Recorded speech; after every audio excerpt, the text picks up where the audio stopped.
Podcast Três Irmãos na área, quem fala com vocês mais uma vez, Rodrigo Tchorró, do meu lado, meu brother, meu irmão Roberto Andrade Filho, Borracha, na mesa operando nosso diretor Pedro Henrique. E aí, Robertinho, tudo bem? Fala aí, meus irmãos, beleza? Muito bem, pô, vou começar um final de semana da melhor forma possível, né? Como você sempre diz, é horário especial, convidados Hoje são convidados especiais. muito mais do que especiais, né? Porra, é isso aí, mano, eu vou te falar assim... Tô me sentindo abençoado já. E você já sabe qual é a linha que você vai seguir nesse episódio hoje, que eu não quero ficar... Vou seguir você, eu não gosto de contrariar. Eu fiz o voto na quaresma aí, de que eu não vou contrariar meus irmãos, então faça como você se sentir bem. Eu gosto de ver você feliz. Bom, agradecer aqui, primeira vez na nossa casa, pastor Ed René, obrigado. Obrigado, prazer é meu, alegria minha. Um beijo pra vocês aí. Feliz de estar aqui com vocês e com a gente aí, todo mundo. E esse cara que a gente gosta de graça, né? Pastor Henrique Vieira, obrigado mais uma vez aqui no Três Irmãos. Eu que agradeço, terceira vez. Já posso pedir música. Quer pedir uma música aí? Quer pedir uma música? Vou pensar, no final você me lembra, eu vou sugerir uma música. E tem um episódio guardadinho aí na gaveta pra sair a qualquer momento. É verdade. Né? Que a gente falou muito da sua história, porque a galera só viu o debate, né, que aconteceu. É verdade, o primeiro ainda vai sair, é verdade. Muito obrigado, vocês são muito queridos. Pô, assim, é que é negócio, né? O Robertinho quer falar de espiritualidade hoje, mas eu quero politizar. Falar de política, vamos falar de política, pô. O que adianta a gente ter uma bancada da Bíblia aqui se a gente não falar disso? Não, mas exatamente isso você não pode falar. Aí já complicou, Aí localizou a gente no... Onde está a bancada da Bíblia? Localizou a gente num espaço aleatório. Mas, ó, você tocou num assunto importante. Eu queria saber do pastor Henrique e do pastor Ed René. Na opinião de vocês, o Brasil é uma teocracia hoje? Não, de jeito nenhum. Não acredito que seja. Não duvido que tenha gente que gostaria que se tornasse, né? Mas não acredito. Tá longe disso. Longe. Eu tenho recebido vários deputados aqui da direita, né? E os caras, pô, eu quero levar a Bíblia pro Congresso ali, é meu livro. E a Constituição tem que se basear na Bíblia, assim, para muitos representantes. Sim, concordo. E isso para mim concordo que existam pessoas pensando isso, né? Mas é uma estupidez imensa, né? A gente não pode considerar que o Brasil seja uma teocracia, então. Não considero. Por mais que tenhamos parlamentares. Por mais que tenhamos parlamentares equivocados, né? Esses parlamentares precisam ser obstaculados, eles precisam ser... substituídos urgentemente. A urna tem que fazer isso para tirar o Brasil desse caminho, dessa rota. Porque religião é uma questão de opção, né? Cidadania é uma questão de condição. Então você não pode escolher não ser brasileiro, você pode escolher ser cristão, ser budista, ser muçulmano, mas brasileiro você é brasileiro. Então você não pode impor um dado eletivo sobre uma condição. Eu não posso impor as minhas crenças sobre você. As crenças religiosas, elas são fruto de escolha livre, né? A condição de cidadania não, é uma condição, está dado. Né? Mas concordo plenamente com o Ed, mas o seu diagnóstico está correto sobre o risco. Eu colocaria como além de parlamentares que pensam assim, porque isso pode sugerir algo mais pontual. Acho que tem um grupo político que pensa o Brasil a partir de uma perspectiva teocrática. Não é a nossa realidade hoje. O Brasil tem mecanismos, inclusive constitucionais, que zelam por democracia, pluralidade, o Estado laico, que precisa ser ainda aperfeiçoado e concretizado, mas tem um grupo político hoje que pensa em categorias teocráticas. Vou dar um exemplo recente, e são muitos no Congresso. A criação da bancada cristã, que eu votei contra. Ela passou em regime de urgência, salvo engano, primeira votação, e agora tem a segunda votação para ir ao Senado. E nós denunciamos, e foi para a imprensa, que sem ter terminado a votação, já tinha uma sala lá na Câmara, escrito bancada cristã, o que é no mínimo curioso. Isso foi para a imprensa na época. E o texto, a justificativa lá do projeto de resolução era: o Brasil é um país de maioria moral cristã. E isso precisa ser representado no Congresso. Ou seja, essa modelagem de pensamento é teocrática. Ou seja, um pressuposto religioso ganha uma formalidade institucional, porque o que é uma bancada? Acho que vale a pena explicar isso. Uhum. Quando ganha essa formalização, ela ganha assento no colégio de líderes, tempo de liderança no plenário e nas comissões, e no colégio de líderes tem prioridade para pautar projetos. Então não é frente parlamentar. O que é frente parlamentar? É mais fluido. Frente parlamentar em defesa do Estado laico, como a que eu criei. Peguei lá tantas assinaturas e criei uma frente temática. Bancada é algo formal, institucional, com assento no colégio de líderes, tempo privilegiado de liderança e de fala no plenário das comissões e prioridade para pautar os projetos. Bancada cristã. Minha primeira pergunta e meu primeiro raciocínio para votar contra foi: mas vai ter das outras religiões? Porque eu tentei pensar democraticamente, entendendo a religião como uma confissão individual, voluntária e consciente, eletiva, não impositiva. Mas repara que a modelagem teocrática está ali. Mas não só, em vários projetos, no discurso, vou votar dessa forma. Aparece na fala do parlamentar essa dimensão Deus, sagrado, a Bíblia. Então ele não está pensando em organizar a vida dele, a família dele, a comunidade dele. Ele está pensando em organizar um país a partir da sua moralidade religiosa. E eu não localizaria isso como um risco relacionado a alguns parlamentares. Eu relacionaria isso a um risco relacionado a um grupo político organizado, influente, e que está pensando sua presença no judiciário, no executivo, no legislativo, no orçamento, nas políticas públicas e até em retrocesso de direitos historicamente garantidos. Para mulheres, para LGBTs, para indígenas. E quais as ferramentas que a gente pode usar para realmente fortalecer esse Estado laico? Eu acho que a gente tem que viajar um pouquinho no tempo e entender a lógica desse pessoal. Porque quando o Henrique fala de uma bancada cristã, nós tivemos historicamente no Brasil um conflito entre o catolicismo romano e o protestantismo. Né? Agora a bancada cristã, os dois estão juntos e tem um encontro aí muito perigoso, que é o fundamentalismo evangélico com o tradicionalismo católico. O tradicionalismo católico é uma força reacionária muito presente na sociedade brasileira. Verdade. E o tradicionalismo é uma linha filosófica, teológica de compreensão da realidade, que leva a gente para trás da modernidade. É isso que eles querem.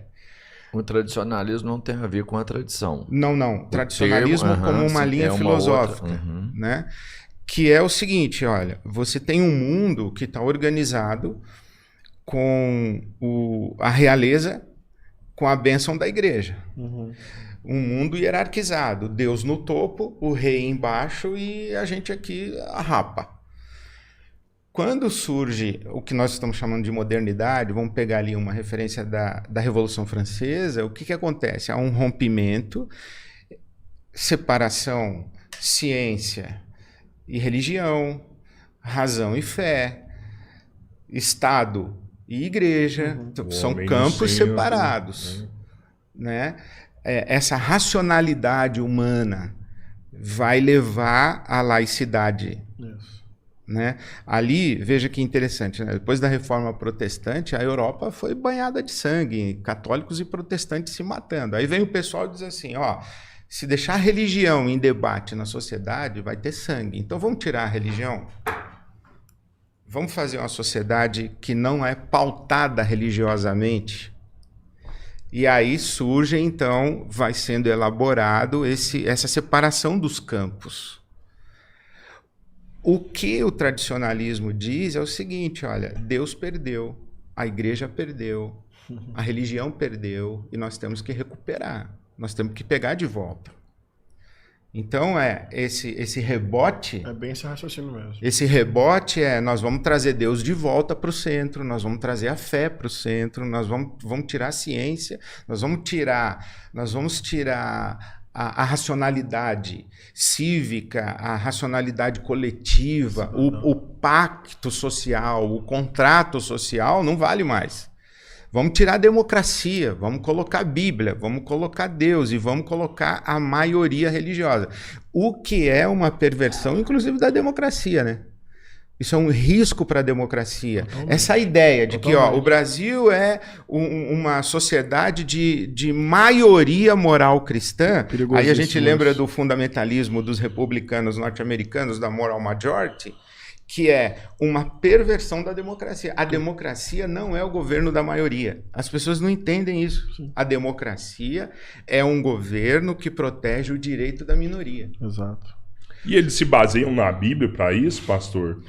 Bíblia, na Escritura, eles encontram, a gente tem que seguir, porque aqui na Bíblia tem isso. Exato, porque essa é a visão fundamentalista. Então, quem foi que escreveu uma carta constitucional? Foi o homem. Quem foi que escreveu a Bíblia? Foi Deus. Você vai confiar no livro de qual dos dois? Do livro do homem ou no livro de Deus? Uhum. Esse é um raciocínio que eles têm.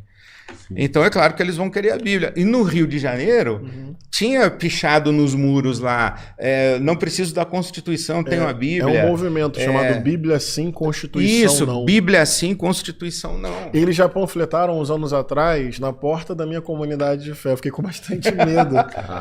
Faz tempo, os caras fortes isso assim. É autoritário, totalitário. E sentaram no último banco.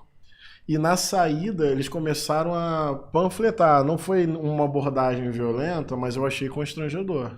Então, mas eles posso estavam brigando. Posso contar uma história sobre isso aí?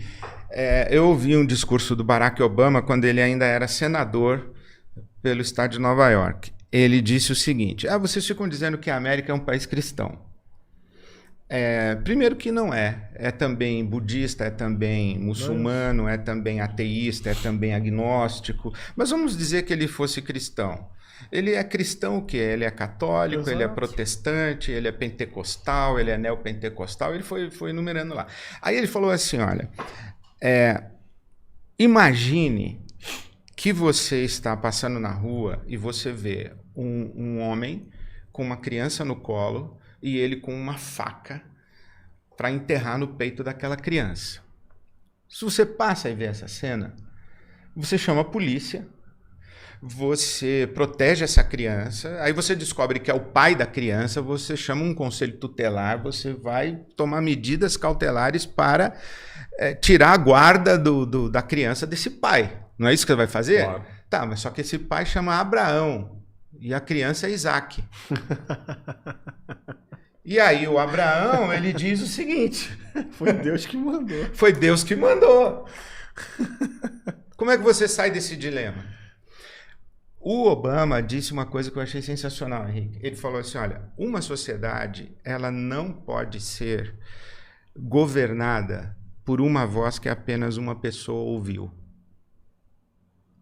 Ela precisa ser governada por uma voz que o consenso da sociedade discerniu. Razão porque nós temos a democracia. E quando a gente fala assim, uma voz que apenas uma pessoa ouviu, não é o Henrique, não é o Silas Malafaia, não é o Papa Leão. Quando você cria uma bancada, a bancada, por definição, ela vai ter uma voz. Então você não pode dar o governo da sociedade a uma voz, a um grupo monolítico, a um grupo que não tem divergência, não tem debate, não tem contraditório, não tem pluralidade. Você entregou para uma coisa só. Sim. Isso não é uma sociedade democrática, é uma sociedade totalitária. Isso é uma sociedade autoritária. E vai ser necessariamente uma sociedade violenta. Não tem a menor dúvida. Porque todo mundo que discordar daquela uma voz é o inimigo a ser eliminado. Toda isso perverte o espírito da religião e perverte a própria democracia. Quando você pergunta sobre a Bíblia, é porque também acho que vale fazer esse registro uma determinada forma de ler e interpretar a Bíblia.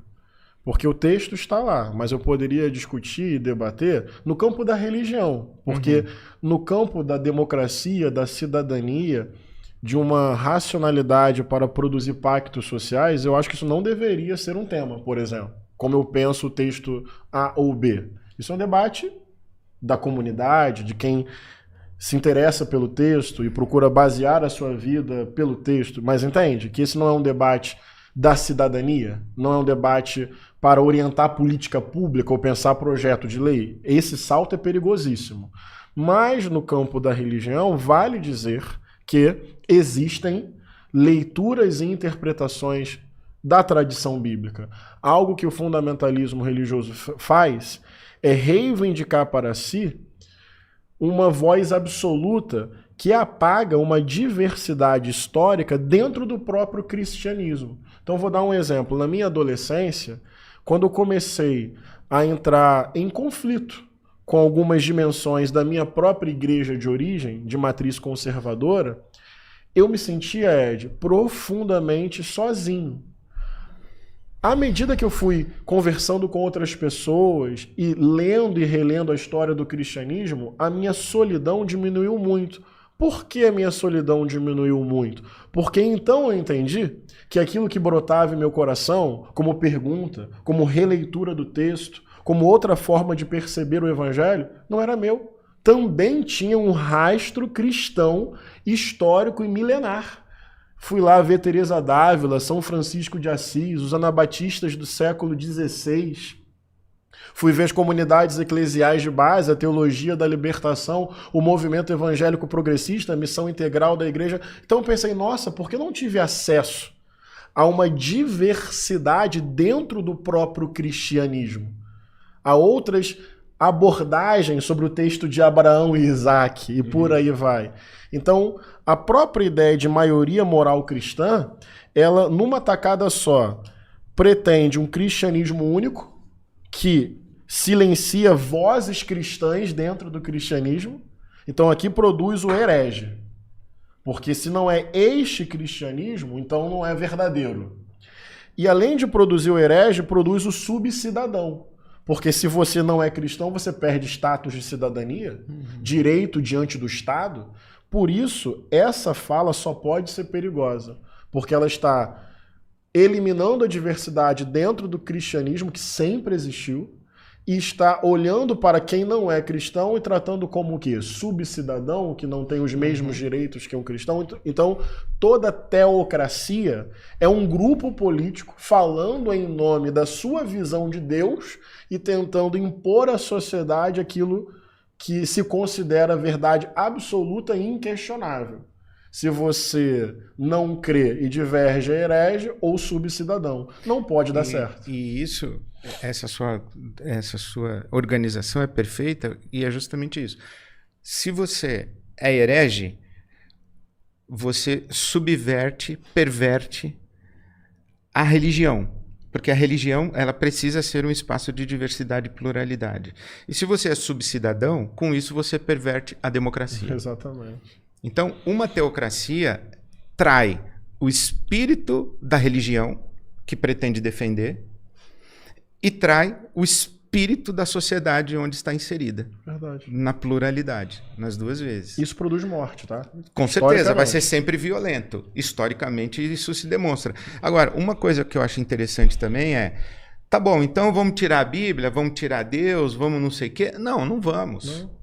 Não vamos. Eu vou para minha casa e eu vou ler a minha Bíblia, eu vou fazer a minha oração e eu vou chegar à minha conclusão a respeito de determinado ponto. Só que quando eu vou ao Congresso defender o meu ponto, que eu cheguei a essa conclusão a partir da minha experiência religiosa, eu não posso usar o argumento religioso e nem a autoridade religiosa. Eu não posso chegar no Congresso e dizer assim, olha, porque a Bíblia diz. Não, mas você não acredita na Bíblia, você acredita no Alcorão, o outro não acredita em nada, então... O outro lê a Bíblia de outro jeito. O outro lê a Bíblia de outro jeito. Né? A Bíblia diz, não, é a sua opinião sobre a Bíblia que diz. E aí, então, o que a gente tem que fazer? Nós temos que ir para um debate para oferecer argumentos que a sensibilidade supra-religiosa vai construir acordos. Isso. Eu posso partir da Bíblia, Pode. mas eu preciso argumentar com racionalidade, respeitando aqueles que não têm a Bíblia como autoridade. Isso mesmo. Qual é o livro mais importante que a gente tem? Dentro da Bíblia ou o livro na história? O assim? livro. Para mim, a partir do meu lugar existencial e social, é a Bíblia. Para mim também. Isso não existe uma discussão, isso é unânime. Para mim é. Agora, os tem dois. um detalhe. Você deve desconfiar de todo homem que só leu um livro, mesmo se esse livro for a Bíblia. Sendo a Bíblia o livro mais importante, o quanto a gente tem que basear nela para tomar as nossas decisões ou escolhas? Mas essa é uma resposta individual. Acho que esse é o pressuposto. Me do dá que- uma orientação, já que você tem um cargo, Uhum. né, que se propõe a fazer isso. Uma orientação pastoral ou política? Como você achar que é melhor para mim. É que a sua pergunta me leva a responder o seguinte. Do ponto de vista individual, na sua liberdade como ser humano, você pode dizer, quero me basear na Bíblia. Eu vou ler, eu vou buscar ensinamento, a ética de vida a partir da Bíblia. Eu jamais transformaria isso numa regra jurídica legislativa se impondo ao conjunto da sociedade brasileira. Acho que essa é a calibragem. Esse é o trânsito. Não sei se eu entendi bem o que o Ed falou. Nesse sentido, olha, pautar uma sociedade plural por um livro próprio de uma tradição religiosa específica, isso não é democrático. Agora, vou aprofundar um pouco o meu próprio pensamento. Eu insisto, e aqui como teólogo, como pastor, a respeito de como lemos a Bíblia. Então, de novo, estou no debate próprio da religião. Esse debate é irrelevante para pensar, na minha cabeça, o Brasil em termos de política pública, legislação. Mas se é para debater em termos religiosos, por que eu insisto? Porque dependendo da forma como a leitura bíblica é feita, em nome do está escrito como argumento moral de autoridade, o que já foi feito de atrocidade na história da humanidade é impressionante. Porque você pega o texto fora de contexto, você não atualiza o seu olhar a partir da vida, da cultura, da história e do próprio Cristo, falando como cristão, tendo Jesus Cristo como base e filtro e lente de interpretação da vida e de toda a Escritura. Dependendo de como você lê, essa leitura que eu estou te sugerindo pode levar a fanatismos e violências. Olha o que eu estou tentando dizer. Uma vez, num aconselhamento pastoral, eu lhe deparei com a seguinte situação. A pessoa estava cada vez mais se fechando numa lógica de privar a filha de liberdade, de deslocamento. A menina estava ficando confinada em casa, começando a entrar numa lógica extremamente castradora. E no pano de fundo, uma leitura bíblica cada vez mais constante, cada vez mais diária. A pessoa chegava para mim, Ed, com cada vez mais angústia, porque ela dizia, eu estou lendo e eu estou vendo, eu estou lendo e eu estou vendo. Não conseguia aceitar que a filha se entendia como lésbica. E quanto mais lia, mais privava a filha de liberdade, mais asfixiava existencialmente a filha, mais o conflito crescia, e o fundo disso era ler cada vez mais aquele texto. Olha só onde pode chegar. Então, chegou um determinado momento que eu disse assim, segura um pouco a leitura, respira, vê o texto pela lente da sua filha, não a sua filha pela lente do texto. Tem um ser humano, que inclusive é sua filha, que está em sofrimento profundo. Talvez nem seja sobre julgar se é certo ou errado num primeiro momento. Seja sobre escutar, acolher, abraçar, colocar-se ao lado, mas a leitura, ou a forma como a leitura estava se intensificando, aumentava a aversão da mãe à própria filha. Então, por isso que eu estou insistindo em como se lê esse texto. O próprio Jesus, assim que eu penso a palavra, e falei isso num debate que estive aqui, ele tinha uma tradição de referência. Tinha um está escrito na cabeça, na memória de Jesus. Mas esse está escrito o tempo inteiro era mediado pela vida, pela dignidade, pelo que se apresentava como urgente.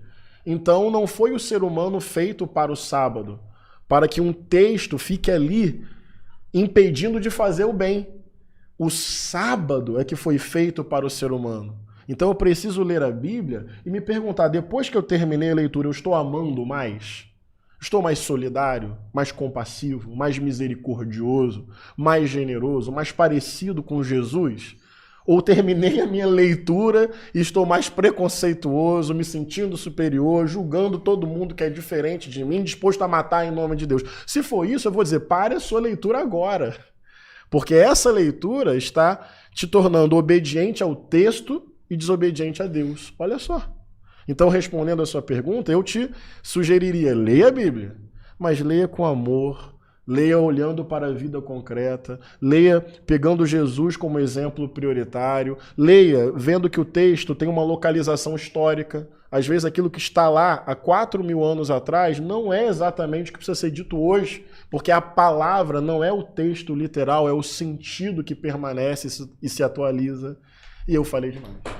Mas você falou bem, tá? Eu acho que você me deu uma boa orientação. Queria contar outra eu acho que a orientação foi boa. Leia e saia melhor. Uhum. Eu vou contar outra história. Ouvindo o Henrique, eu lembrei. A tradição rabínica, judaica, conta que uma mulher viúva com 4 crianças pequenas ganhou um frango, ganhou uma galinha. Aí ela procurou o rabino para saber se a galinha era kasher. Aí o rabino pegou a galinha, entrou com a galinha, foi lá para a sala dele para abrir os livros, a lei, os comentários da Torá e tal. Aí chegou à conclusão que a galinha não era kasher, não poderia dar de comer para as crianças. Aí chegou para a Sara e falou, diga para a mulher que a galinha não é kasher. Aí a Sara foi com a galinha, levou para a mulher e a mulher disse, o que o rabino disse? Ele disse que é kasher. Aí a mulher foi embora feliz. A Sara entrou, o rabino falou, como assim? Eu falei que não era. Ele falou assim, que você olhou para a galinha e para os livros. Para a galinha e para os livros. Chegou à conclusão que a galinha não era kasher. Eu olhei para a mulher e para os livros. Para a mulher e para os livros. Para as crianças e para os livros. E cheguei à conclusão que era. Pode se alimentar. Justamente. Saúde de alimento, né? É isso. O livro, a lei, o sábado estão a serviço do humano. Isso. Não é o humano que protege o livro e a lei. É a lei que protege o humano. Quando você usa uma lei para sacrificar o humano, você está pervertendo a lei. Você está colocando a lei acima do valor maior, que é a vida humana. Onde que a igreja errou, pastor, que abafou esses ensinamentos? Assim, esse grupo não tem acesso a esse tipo de conhecimento. Na Igreja Católica, a teologia da libertação foi abafada. Hoje, se vem um padre aqui e ele fala algo que os católicos não gostam, a primeira coisa eles já apontam é a teologia da libertação, não tem que ouvir esse cara. Nossa, mas eu tô adorando o que ele tá falando, faz muito sentido para mim. Mas ele é teologia da libertação, não é isso que está escrito. Onde que a igreja errou? A igreja errou quando ela optou pela lógica do poder e não do amor, né? Quando a igreja, que era uma comunidade revolucionária, perseguida, solidária com a base da pirâmide, era um movimento de promoção de justiça coletiva. E por definição, ela era uma força de questionamento e de resistência ao império. E ela foi perseguida por isso, né? Os primeiros anos da tradição cristã é encharcado ou são encharcados do sangue dos mártires que o império, a começar do próprio Cristo crucificado. Lembre que o império matou Jesus, certo? Essa comunidade perseguida, periférica, num determinado momento, ela começa a entender que o império não é seu algoz, não é algo a ser resistido, é o seu maior aliado. E isso acontece ali no quarto século, a partir da conversão de Constantino. Agora, pense o seguinte comigo, Rodrigo, você acha que faz sentido Jesus ter reunido os discípulos dele e dito o seguinte: pessoal, nosso projeto é conquistar a maioria no Senado romano. O nosso projeto é fazer um de nós imperador de Roma. Você acha, Roberto, que Jesus faria um negócio desse? Porque Roma é justamente a força produtora de morte.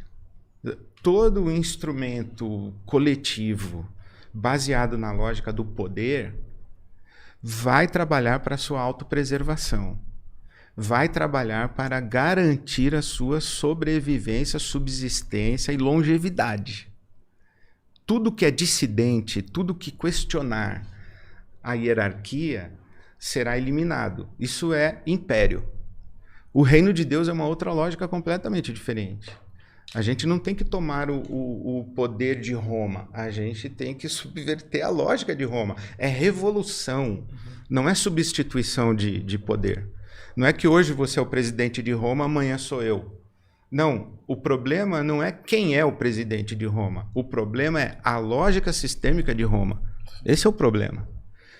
Quando a igreja, quando o movimento de Jesus, cuja agenda o Novo Testamento chama de reino de Deus, quando o reino de Deus é cooptado por uma lógica imperialista, política, econômica, aí foi ali. E hoje acontece a mesma coisa. O que é que perverte? Por que a gente não pode ter pluralidade, igualdade, promover justiça coletiva? Por uma mentalidade mesquinha, do tipo, olha, não tem pão para todo mundo. Não tem pão para todo mundo. Então não vamos falar que todo mundo é igual. Não tem pão para todo mundo, então não vamos falar de direito a pão. Essa é a mentalidade. Então, se não tem pão para todo mundo, vamos garantir o nosso pão. Meu e seu, meu e da nossa família, meu e da nossa panela, meu e da nossa bancada, meu e da nossa religião, o meu e dos meus. E aí eu estruturo aqui poder para garantir que esse petróleo aqui, já que não tem petróleo para todo mundo, tem que ter para mim. Já que não tem água para todo mundo, tem que ter para mim. E isso é uma mentalidade mesquinha e de escassez. O problema é que tem pão para todo mundo. Se tem todo pão para todo tiver mundo. Pão, dá para fazer até mais pão, né? Tem terra. Dá para fabricar muito mais pão. Ó, tem terra para todo mundo, tem pão para todo mundo, tem água para todo mundo. Só não tem sistema que viabilize o todo mundo. É verdade. E enquanto a gente não questionar a lógica sistêmica, a gente vai ficar nessa estrutura social excludente, sectarizada, violenta. A fome não é por escassez de alimentos. Não é. Essa frase de jeito deveria nenhum. fazer a gente pensar muito, né? Porque tem. Não é. Então por que a fome é uma realidade? Então, mas não é também um trabalho da igreja colocar as pessoas prontas para essa percepção, para entender essa realidade, para cobrar da maneira correta? Não é o... Mas para cada um, Henrique Vieira, você tem quantos? Numa bancada cooptada pelo capital. Você pega uma bancada da bala, uma bancada da Bíblia, uma bancada do boi. E da Beth agora. E uma bancada da Beth. São 4 Bs agora. 4 Bs, né? Todos funcionando com a mesma lógica. E coesionados. E tem interseção aqui também. Aí quando você pega um um representante legislativo que deveria estar ali para defender a justiça na sua maior amplitude e a distribuição de riqueza, e vai votar taxação de super rico, taxação de Bet. Aí a Bet vem aqui, deposita um valor na conta desse legislador, ele se vende. Não tem isso de depositar dinheiro na conta do legislador. Não tem. Eu acho que depositar na conta não. Tem dinheiro vivo em sacola. É dinheiro vivo em sacola, porque dinheiro depositado em conta é rastreável. Na cueca, vai na mala. Na maleta e por aí vai. Pastor Henrique, a gente está conversando muito isso essa semana aqui no podcast. O senhor acredita que o governo deveria mudar a forma de comunicação dele? Em alguns programas, né? Eu tava num show de um amigo, o Thiago Santinelli.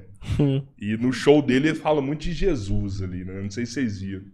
E ele fala uma parada que é sensacional. Tipo assim, ele começa a criticar o nome dos planos do governo e fala, mano, não tem sentido. A gente já perdeu a camiseta do Brasil, a gente já perdeu a família. Quem faz mais pela família hoje no Brasil? É direita ou é esquerda? Quem faz esses programas sociais que acabam fortalecendo a família, né? E a gente escolhe uns nomes, assim, sei lá, tipo, dá de exemplo, Fome Zero, né? Pô, Fome Zero desenha um prato vazio, tinha que ter um prato cheio de comida ali naquele negócio, né? O SUS combina com Jesus, vamos pôr Jesus no SUS para falar, para falar, isso aqui é o que o governo tem feito aqui, Jesus, eu nunca tinha pensado. Né, pela família, né, por Jesus, e mudar essa comunicação para aproximar essas pessoas do governo e ver por quem realmente eles estão lutando. Tá. Né? Eu estava vendo uma entrevista, o governo aprovou agora a isenção de imposto de renda, né, de até R$5 mil. E parece que a maioria das pessoas beneficiadas com isso são contra o governo. Elas não apoiam o governo. A última pesquisa foi isso mesmo. São 2 pontos. Primeiro, só para dizer que sim, tem lobby pesado das bets no Congresso e é importante registrar e denunciar isso.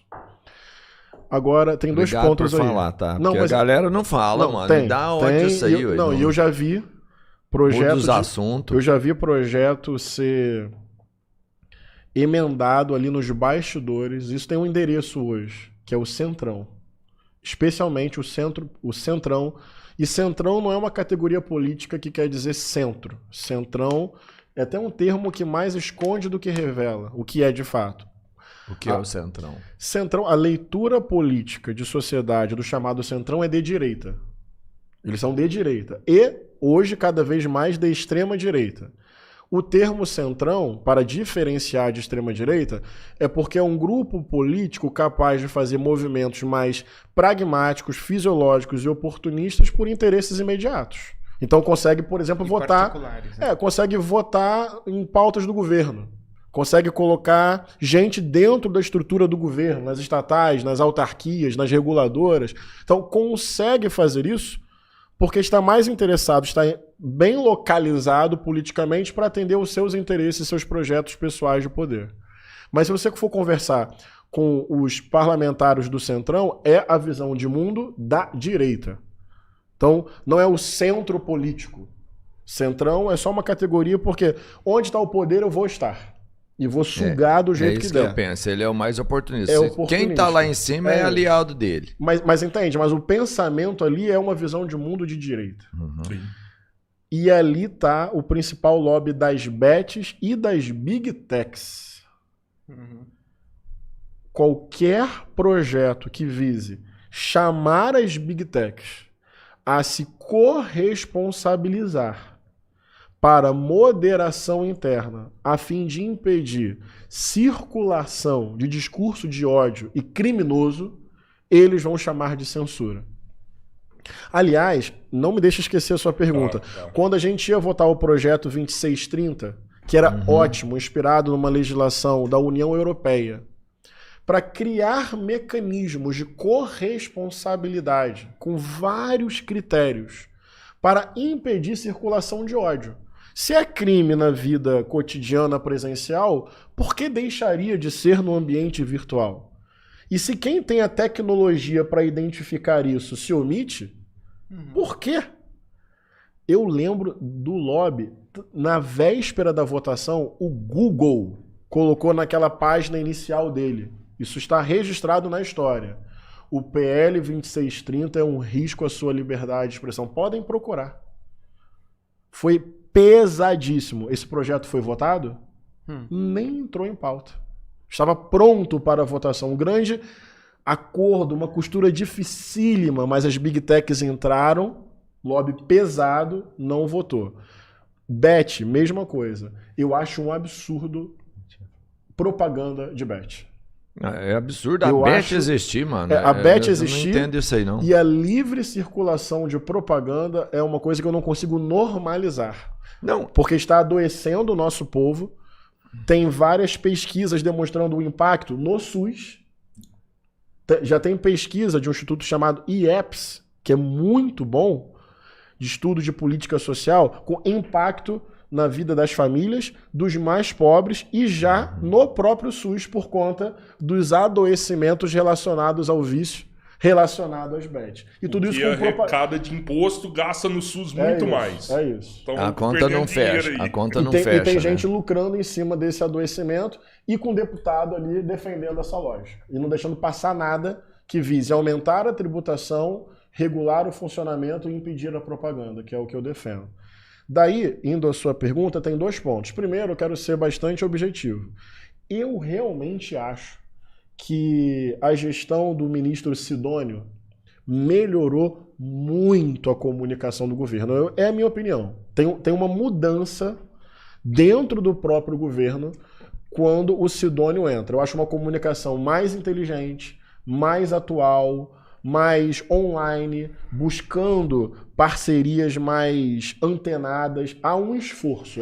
É a minha opinião. Eu reconheço uma melhora substancial na comunicação do governo a partir de uma mudança ali na Secretaria de Comunicação. Eu identifico isso. Mas tem 2 pontos que eu preciso dizer sobre isso.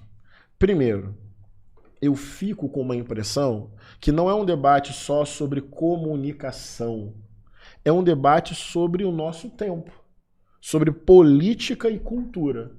Porque tem hora que eu me pergunto assim, vamos lá, vou fazer uma analogia com religião de novo. Tem muito repórter, jornalista que me pergunta assim, mas vocês aí que são evangélicos e do campo democrático e da esquerda, por que vocês não conseguem dialogar? O pressuposto dessa pergunta é como se fosse uma ineficiência minha, uma incompetência do nosso campo. E eu estou disposto a refletir sobre isso, sobre minha linguagem, sobre meu comportamento. Quero. Mas eu me pergunto, eu tenho uma página com 1.300.000 seguidores, o Edir Macedo tem uma televisão. Então é uma pergunta só sobre eficiência, competência, melhor forma de comunicar, ou tem uma desigualdade material objetiva que por mais excelente que eu fosse, muitos de nós fôssemos, ainda seria uma formiga contra um canhão. É muito desigual. Então, com todo respeito, a esquerda precisa melhorar a sua comunicação, e o governo também, e eu também. Mas tem horas que eu me pergunto, do lado de lá tem cometimento de crime. Tem lógicas que nós não vamos topar. E isso, na prática e na vida e no cotidiano, bem, tem denúncias do Banco Master pagando influenciadores digitais para criticar o Banco Central. Como é que eu vou disputar contra isso? Como é que o Sidônio vai disputar contra isso? Como é que o Lula vai disputar contra isso? Porque é uma lógica que não é própria, que a gente se recusa a fazer. Então tem um lado da moeda que é precisamos melhorar a nossa comunicação. Tem um outro lado da moeda que tem uma lógica que eles operam. Um dia, um deputado bolsonarista, se um dia ele me autorizar a dizer o nome dele, eu vou dizer. Ele é ex-bolsonarista, está fazendo um trânsito para um centro democrático. E se ele me autorizar, eu acho que ele autorizaria. Inclusive, depois eu vou sugerir que ele venha aqui. Porque ele está falando muito. Ele me parou no corredor de Eu Brasília. acho que eu conversei com esse deputado ontem, hein? Beleza, pode. Então, beleza. Nós vamos tomar uma ayahuasca junto. Mas eu não depois. posso dizer, como ele não Você me não autorizou, pode, não, eu não doidinho. vou poder dizer quem é. Tá Mas bom. ele me falou assim no corredor de Brasília: a maior máquina de fake news que existe no mundo se chama extrema-direita. E ele veio de lá. Não dá para disputar exatamente contra quem está disposto a mexer na inteligência artificial para produzir uma mentira com o dinheiro das big techs, mobilizando o algoritmo e dando um alcance de milhões de pessoas. Como é que eu, por mais que eu melhore a minha comunicação, vou disputar isso? Então, eu preciso também colocar na análise um pouco dessa realidade, reconhecendo os nossos limites de comunicação. Poderíamos ser mais criativos, mais atuais, mais descolados, mas ainda assim eu me perguntaria. Porque o outro elemento é, além da dimensão política, cultural e do cometimento de crime que eu acho que a extrema-direita faz mesmo, o outro elemento que eu coloco, tem melhoras econômicas que esse atual governo está promovendo? Bem, num país brutalmente desigual, estamos muito longe do ideal. Mas eu fico com a impressão de que não adianta exatamente melhorar a política pública. Tem que melhorar. Mas a pessoa já não está mais associando isso. Esse governo fez essa política e está valorizando o salário mínimo acima da inflação. Colocou o imposto de renda isento para quem ganha até R$5.000. O Brasil saiu do mapa da fome, saiu novamente mesmo, com a retomada. Mas na modelagem cultural que a pessoa está e com as comunicações que ela recebe, e olha de novo a comunicação, Lula é do diabo. Então, isso não se reverte num reconhecimento. Nossa, esse governo foi mais eficiente nessa política pública e melhorou a minha vida, porque tem uma barreira construída, às vezes no púlpito, para concluir o meu raciocínio. Quando eu me candidatei, eu falei isso para vocês, o que eu fiz? Eu me licenciei do púlpito da minha igreja, porque eu achei que era o ético a se fazer para quem ia concorrer por um partido político a um cargo eletivo. Como eu vou concorrer, no sentido da disputa, com quem faz o inverso? Já que eu vou me candidatar, eu vou usar mais o púlpito da minha igreja.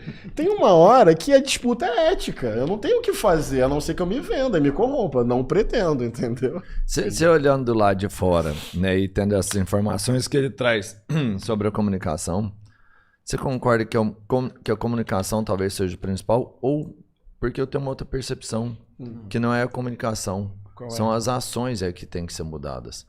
Porque a última coisa que você me fala, Henrique, é o Brasil sai do mapa da fome. E um convidado trouxe uma informação aqui que isso é um número realmente. Que qualquer pessoa que ganha acima de R$250 está fora do mapa da fome. Mas vamos falar a sério. Uma pessoa que ganha R$250, ela passa fome. Ela obrigatoriamente não vai ter qualidade nenhuma, nem de alimentação. Então é o que você falou, tem melhoras? Tem. Mas quando você vira para uma pessoa e fala assim, saiu do mapa da fome, ela olha e fala assim, porra, eu tô com fome. Sim. Cara, não é o nome, não é o título, não é a comunicação que tá errada. Desculpa, o que tá errado é a ação. Ação Entendeu? em que sentido? Porque as ações não estão sendo feitas da melhor forma mesmo. Sabe? Ou se estão sendo, elas não estão resolvendo o problema. E não é um problema de hoje, é um problema de 30 anos, mano. Que a gente... Muito mais. Você entende? Sim. Então não é, eu acho que o problema não é mais a comunicação, é a forma mesmo, é a ação que está errada. Acho que são as duas coisas. Sim, e pode ser as duas também, né? Não estou generalizando, mas eu estou um dos países mais desiguais do mundo. Estou querendo colocar um ponto em que não é só como está sendo comunicado. É como as pessoas estão se sentindo mesmo depois da comunicação. Você vê assim, pô, saiu do mapa da fome, o cara vai falar assim, não, mano, eu tô com fome. E esse número de R$250 para falar que saiu do mapa da fome é uma enganação. Você não pode falar que quem está ganhando R$250 não está passando fome. Não, eu concordo não dá pra em você parte. Falar isso. Mas você assim, tem que ser mais real. Vai falar assim, ó, ainda tem um monte de gente que está passando fome. Mas mano. é verdade. Essa comunicação está errada. É porque o dado de que o Brasil saiu do mapa da fome não é do governo, é da ONU. Então, assim, o que eu quero dizer, num país brutalmente... Desculpa, é da extrema pobreza. Ah, sim, tá. ok. Ok. Tá. Desculpa, verdade. Não, mas... Saiu da extrema pobreza acima de 250. Não. O Brasil é profunda e é profundamente desigual, é antiético. Então, nesse sentido, eu vou concordar com você. Qualquer melhora está muito aquém do que deveria ser para a nossa gente, para o nosso povo. Dito isso, qualquer melhora é também algo significativo. Então, para quem não tem nada, é 100% de melhora. Então, eu não tenho como deixar de comparar o ciclo anterior com o ciclo atual. Eu preciso fazer isso. É obrigatório. Eu vou olhar para a realidade e vou concordar com você. Meu Deus, como falta. Mas eu também não posso deixar de negar que o desemprego caiu, que o salário mínimo passou a ser valorizado acima da inflação, que os mecanismos de transferência de renda realmente voltaram. Porque aí eu seria negacionista. São dados oficiais. Então, tem algo que tem que fazer muito mais, e a elite desse país, inclusive, embarrera. Ontem eu falei isso, ela não gosta de mecanismos de assistência e odeia mecanismos de justiça. O pouco que se faz, e é pouco, já encontra muita resistência da elite financeira, econômica e política desse país. Que, por exemplo, não tem o governo Lula como preferência. Pode anotar aí. Mas eles adoram um plano de assistência também, né? O que é o... Qual? Plano Safra, não é um plano de assistência? Obrigado. Mais um que tem que mudar obrigado, a comunicação. Obrigado. Tem que mudar o nome. Vai ter que assistência, chamar Bolsa Safra. Boa. Bolsa Safra. Pô, vou levar essa. Tem que mudar o nome. Gostei, pronto. O próprio SUS, aí. isso O SUS tem uma entidade que toma conta e que recebe essa grana. Você acha que quem tá lá não tá feliz, não? Não tá feliz quem tá sendo atendido, às vezes, ali no postinho. É verdade. E justamente pelo processo que você falou, porque quem tá lá em cima é um cara que tá pegando muita grana e que não tá te entregando o que você precisa aqui embaixo. Então, eu tô com cabeleira. Isenções fiscais, o assistencialismo eles até aceitam, mas vamos Tenta ver mexer quem vai nisso também. pegar. A gente tenta mexer nessas coisas de isenção fiscal. Sabe quem tentou mexer nisso? Vamos dar um nome aqui? Dilma Rousseff. Não tô dizendo que foi a única causa que ela caiu, não. Que eu chamo de golpe parlamentar, não tinha razão jurídica para isso. Mas ela tentou rever essas isenções. O que eu estou tentando dizer é que é difícil governar esse país, viu? É porque é muito louco. Eu não sei se o pastor Ednei sabe como funciona. Não precisava dessa notícia, né? Vocês estão cientes. Mas, tipo, né? tem uma lei no Brasil que o que vale para um vale para todos, né? Então, tipo assim, você tem uma empresa e essa empresa tem um certo ramo de atividade e você conseguiu uma isenção fiscal para ela, todas que têm o mesmo ramo de atividade podem pleitear essa isenção, né? Verdade. Só que você gasta tanto com advogado, tanto com escritório, tanto com projeto, que o pequeno nunca vai conseguir. Nossa. É só o cara que tá lá na ponta que Verdade, consegue pleitear essa verdade. isenção fiscal, velho. É muito desigual. Aí a elite fica aqui, direto. Esse dia tava brigando com um aqui que bateu no Vale Gás, pô. Vale Gás, é o país do Vale Gás. O tanto de Bolsa Família que a gente paga no Nordeste. E chegou até a falar que o nordestino não trabalha, cara, sendo que os caras construíram o Brasil, sabe? O povo tá... Nossa, velho, é até ruim. Dá uma palavra pastoral. Nossa, velho, não, até eu ruim, acho desculpa. Eu acho assim que a gente estava conversando sobre comunicação e ação. Isso. Eu olho para um outro prisma que é a lógica que está imperando no debate público no Brasil. Eu não tenho dúvida de que o debate público foi capturado religiosamente, né? A luta do bem contra o mal. É maniqueísta. Né? Então, quando você pega a Michele Bolsonaro numa Avenida Paulista dizendo nós estamos trabalhando para libertar o Brasil, né? Libertar. Nós somos o bem, eles são o mal. Essa é a lógica, né? É libertação. Nós não estamos aqui num projeto político de eleição.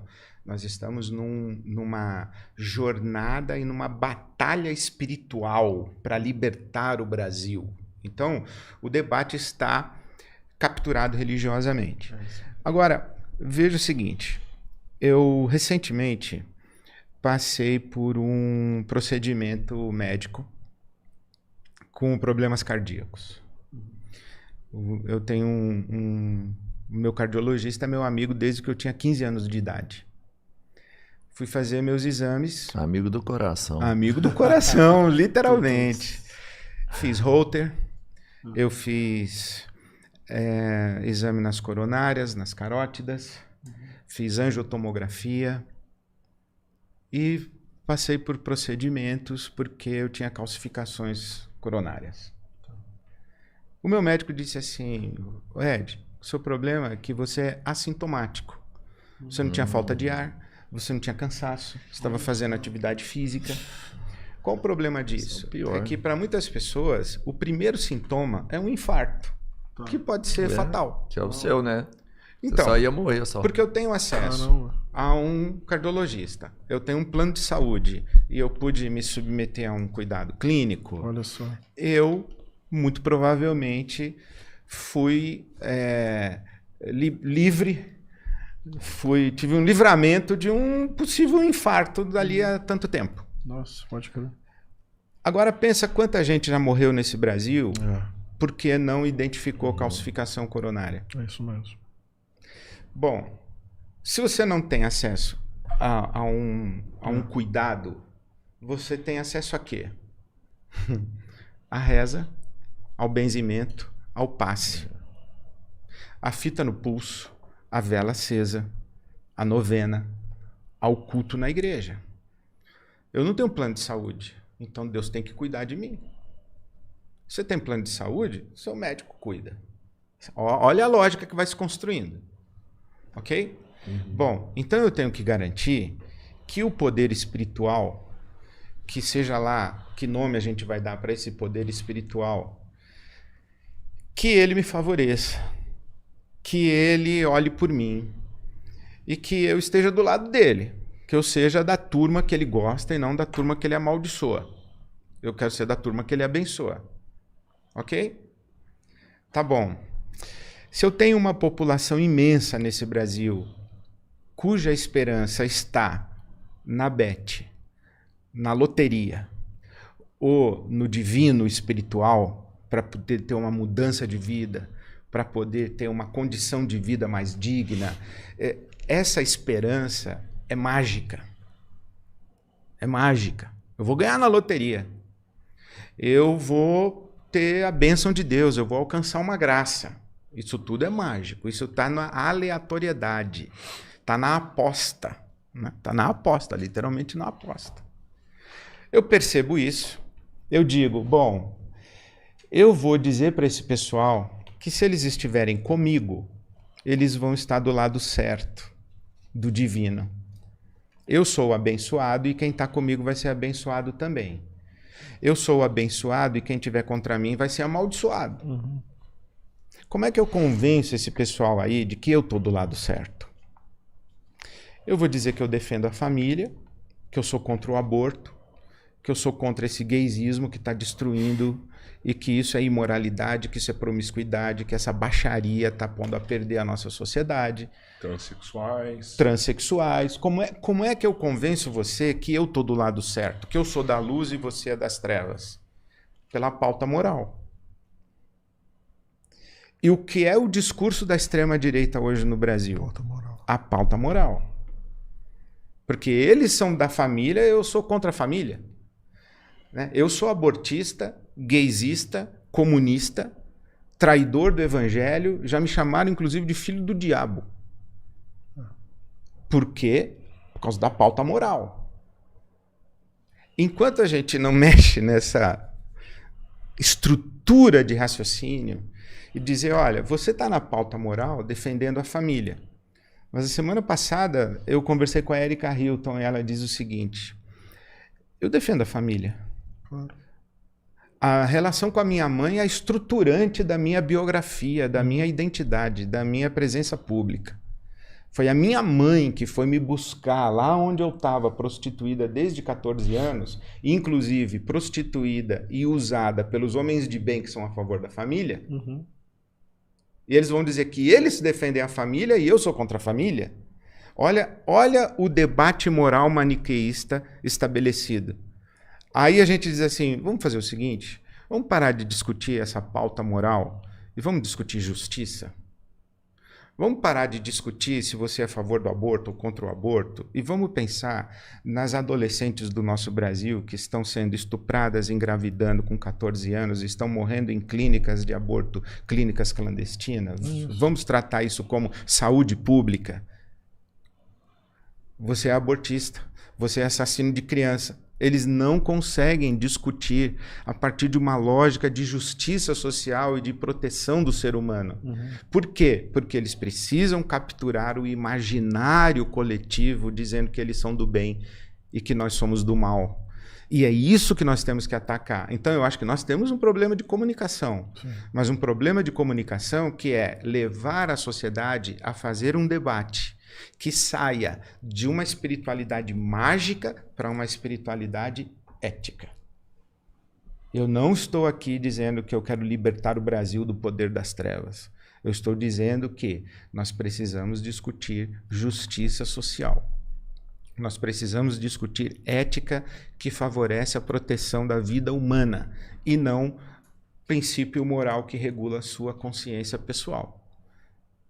Então, nós temos um problema de comunicação, mas nós temos um problema que é fazer essa transição de uma espiritualidade mágica, eu sou da luz e eu estou certo, e Deus vai me abençoar, para nós todos aqui temos um problema que precisamos resolver juntos e temos que dar a maior abrangência possível de soluções para a nossa sociedade. É discutir ética e não moral, discutir justiça e não comportamento individual. Eu acho que esse é o grande problema do debate hoje público no Brasil. Tem uma forma melhor que o senhor usa para convidar essas pessoas para esse debate? Tem algum convite que você possa fazer onde essas pessoas vão aceitar te escutar? Olha, eu acho, Rodrigo, que a minha experiência pastoral tem sido assim. Eu sou pastor dentro de uma igreja evangélica que tem uma consciência moral evangélica, uma consciência religiosa.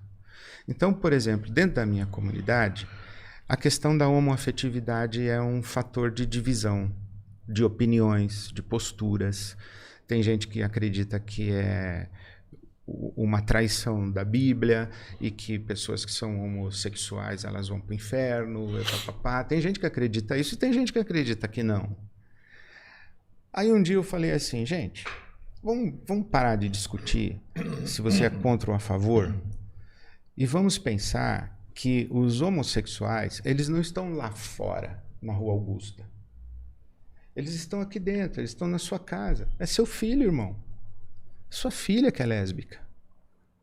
Não é a juventude pervertida do Brasil. Não, são nossos filhos. Nós vamos assistir eles continuarem a se automutilar, eles continuarem a se sentir rejeitados dentro de casa, dentro da nossa comunidade religiosa. Então, qual foi a minha tentativa de abrir diálogo? Afetiva. Eu não estou discutindo homossexualidade, eu estou discutindo o João, que eu vi crescer. Eu estou discutindo o José, a Maria, a Isabel. Não estou discutindo homoafetividade.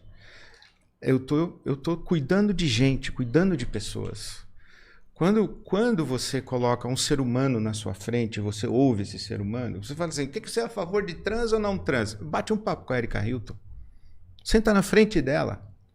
Você conhece uma pessoa trans? Você já ouviu a história de uma pessoa trans? O que você é a favor do aborto? Sabe o que eu costumo dizer? Que nem mulher que faz aborto é a favor do aborto. O aborto é uma tragédia. O aborto é uma tragédia. O pessoal trata aborto, legislação de aborto, como se fosse comprar bala na padaria. Não é. É uma tragédia humana. Você já conversou com uma mulher que fez aborto?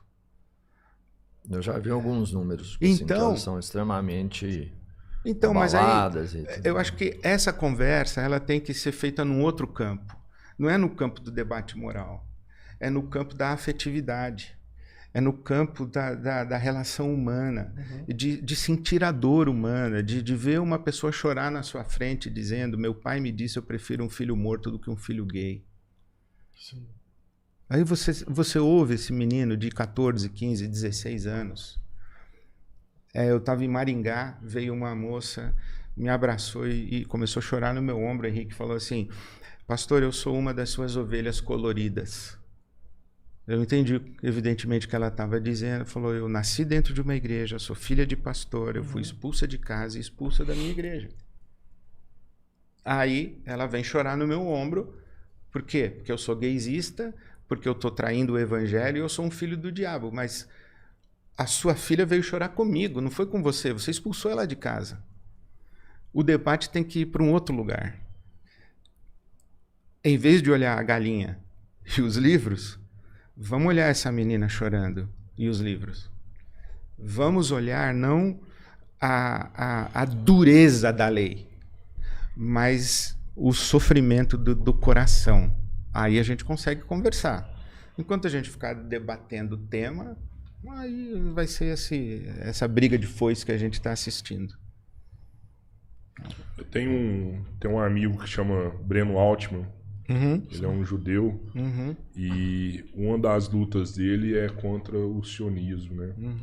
E essa bandeira ele carrega para que o antissemitismo não aconteça, sabe? Ele fala assim, cara, eu preciso lutar contra o sionismo, porque o sionismo vai acabar destruindo os judeus. Ele acredita muito nisso, sim, sabe?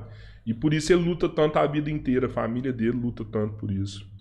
Você acredita que pode chegar num tempo assim que as pessoas vão se revoltar com a religião e falar, mano, religião... Eu conheço pessoas assim, sabe? Que, tipo, enxergam a religião como um mal, sabe? Ó, a religião, ela tem que ser extirpada da face da terra.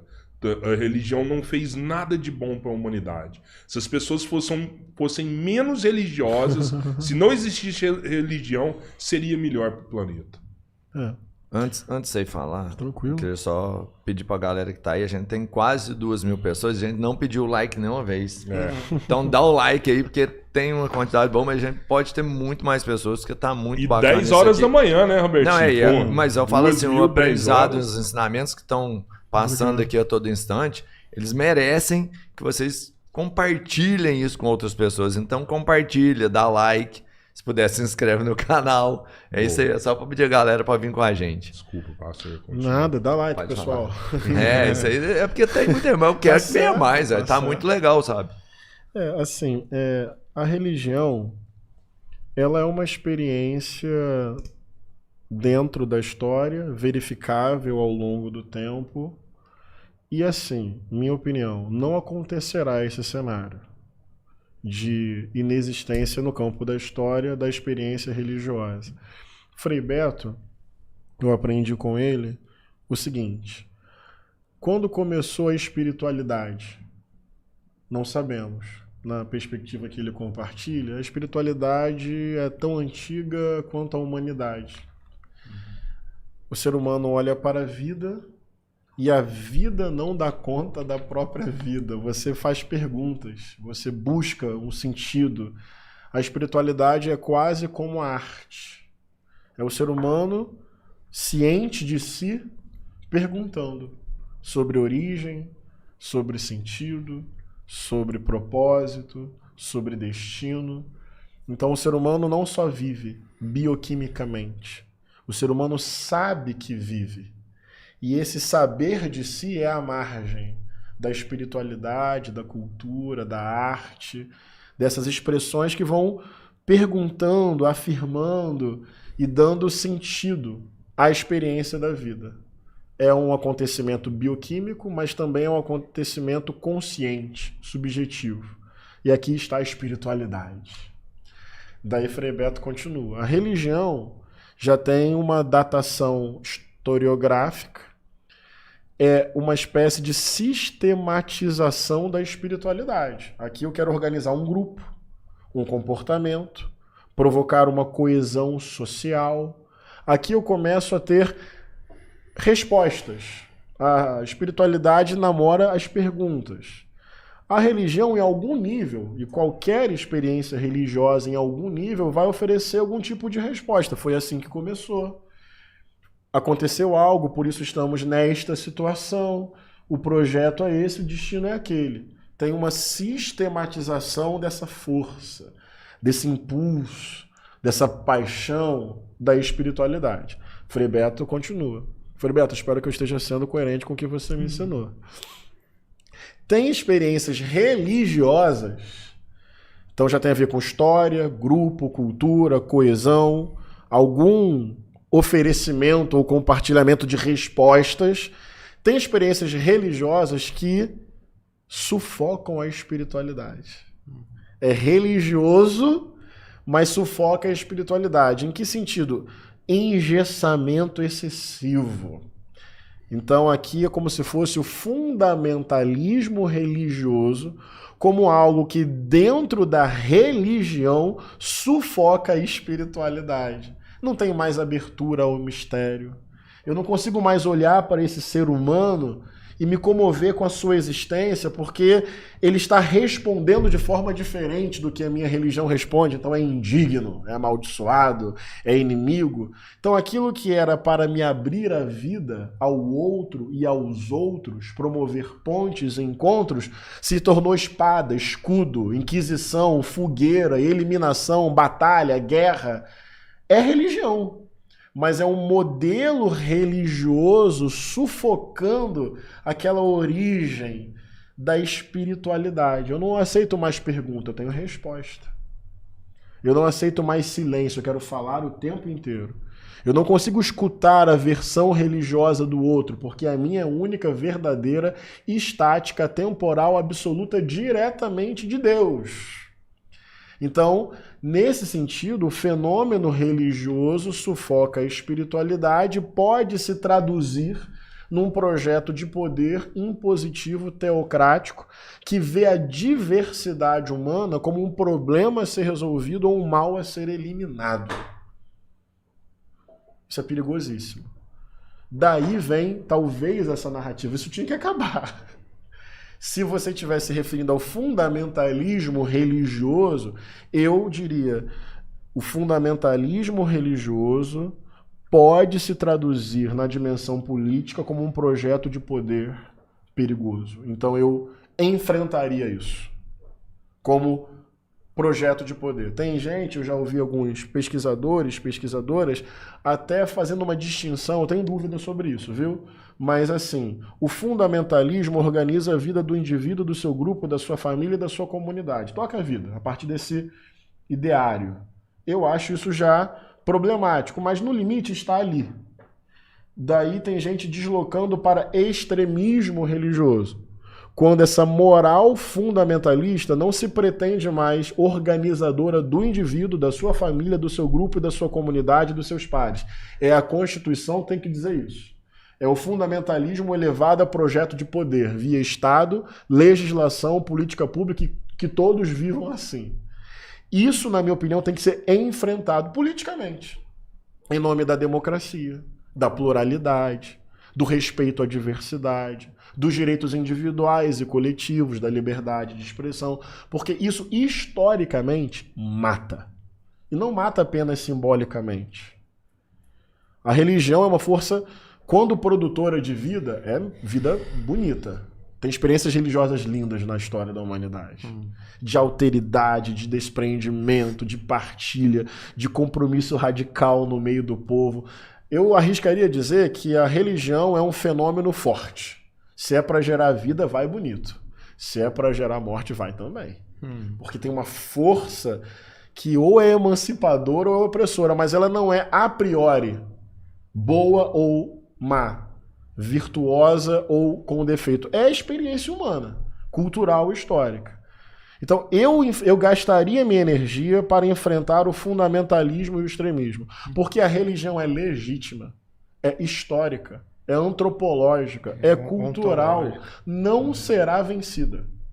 Uma vez o Caetano, numa conversa, ele falou isso assim, conversando sobre o que o Ed falou aqui em algum momento, modernidade, separação entre Estado e Igreja, o chamado processo de secularização.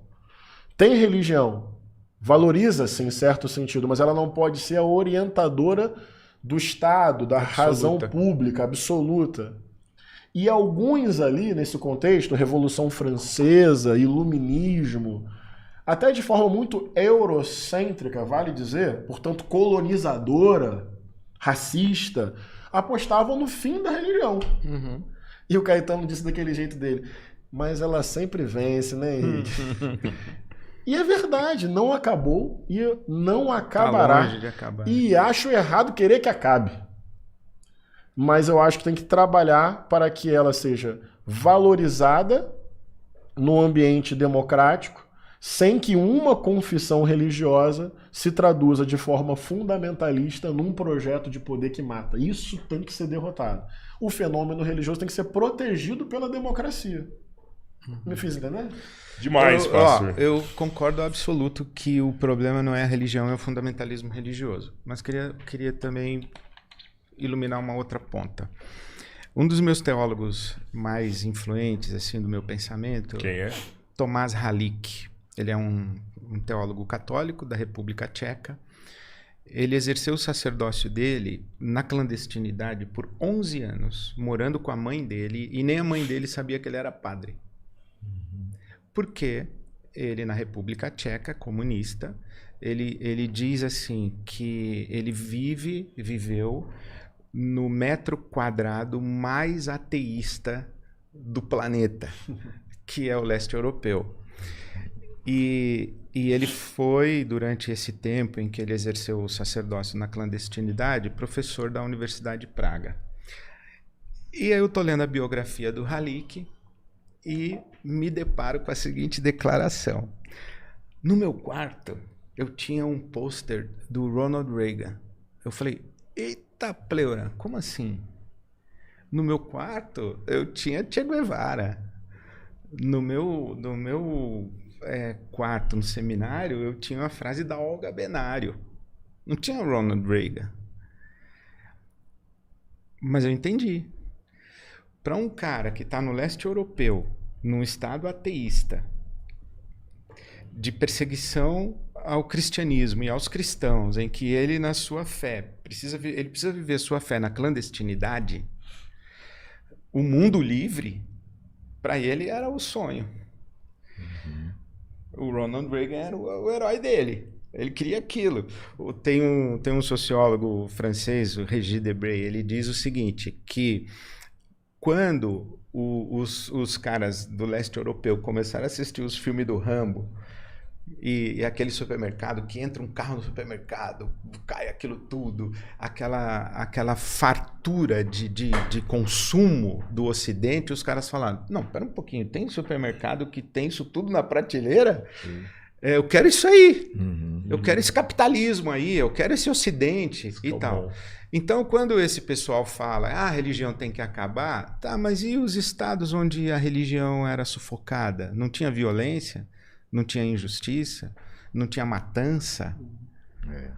Se você pega o que foi uma revolução russa e os estados materialistas, né, como tipo assim, vamos tirar Deus da equação que fica mais fácil.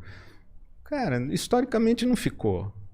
Então, o ser humano ele sempre vai encontrar uma justificativa para matar. Ou é Deus, ou é religião, ou é Maomé, ou é o sionismo, ou é o fundamentalismo cristão, ou ele vai ser um cruzado, ou ele vai ser um leninista radical. Mas ele sempre vai encontrar um jeito de justificar, matar para preservar o seu poder. Como disse o Proudhon, né? Nenhum homem conquista o poder é que conquista o homem. Daí, estou falando muito, desculpa aí. Não, muito daí, pode falar mais. Daí a beleza do Evangelho e a beleza de Jesus. O único onipotente que impõe limite ao seu todo poder é o Deus invocado por Jesus. O único. Tem um teólogo, François Varrion, ele diz assim, que Deus não é um todo-poderoso que ama. Deus é um amor todo-poderoso. Isto é, Deus não pode tudo.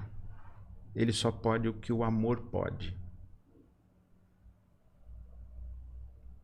E o amor impõe limites ao poder. Quando você sai da lógica desse amor todo-poderoso, que impõe limites ao seu próprio poder em benefício do amado, que é o que Cristo faz, quando ele está diante de Pilatos, o Pilatos diz, Você é o rei? Você... O que é a verdade? Eu posso destruir a sua vida, você vai me responder assim, desse jeito aí? Você vai ficar em silêncio? Jesus diz assim, não, você não pode destruir a minha vida. Eu posso destruir a sua. Se eu quisesse, eu convocaria as hostes celestiais e você ia ser reduzido a pó. Mas eu não vou fazer isso. Porque eu não sou um poder. Eu sou um amor. Eu imponho limites ao meu todo poder em nome do amor. Você sacrifica as pessoas que você diz que ama para preservar o seu todo poder. Então, a grande beleza do Evangelho e a grande beleza de Jesus é essa. É revelar que só existe um ser no universo que impõe limites ao seu próprio poder. É Deus. Esse Deus revelado em Jesus. Porque os outros, eles, podendo, matam. Jesus foi o único que, podendo, escolheu morrer e não matar. Isso é o Evangelho. Vou te confessar um negócio aqui. No debate que você fez com o Ben Mendes, por diversas vezes eu fiquei emocionado no debate. E eu me segurei, assim, sabe? Porque se eu chorasse aqui na mesa, aqui, o debatedor ia ficar muito nervoso, sabe? Aí eu me segurei mesmo, assim, que você realmente tem esse dom, assim, você me emociona na hora que você fala. E recente eu tava conversando com um padre amigo meu, e eu tava muito preocupado, né? Porque eu vi que eu tava me afastando da religião. Isso tá acontecendo na minha vida. Eu tô me afastando da religião com as conversas que eu tô tendo. Eu acredito que tem batalhas importantes que devem ser lutadas e que eu me aproximando da religião, eu vou me afastar dessas batalhas. E aí eu conversando com esse padre, eu peguei e mandei uma mensagem para ele. Falei assim, padre, eu tô muito preocupado porque eu tô perdendo minha espiritualidade. Eu comecei a ser questionado dentro da minha casa. As pessoas da minha família me mandando mensagens, parou de acreditar em Deus, vou fazer uma oração pra você, o que tá acontecendo e tal. Eu até senti um pouco do preconceito que eu acho que o ateu sente, porque, nossa, é absurdo, assim, verdade, é muito preconceito. E aí eu falei pro padre, falei, tô perdendo minha espiritualidade e tal, e ele falou, Rodrigo, isso faz parte do processo. Com certeza. Toda vez que você come um fruto proibido, você vai ser expulso de um paraíso.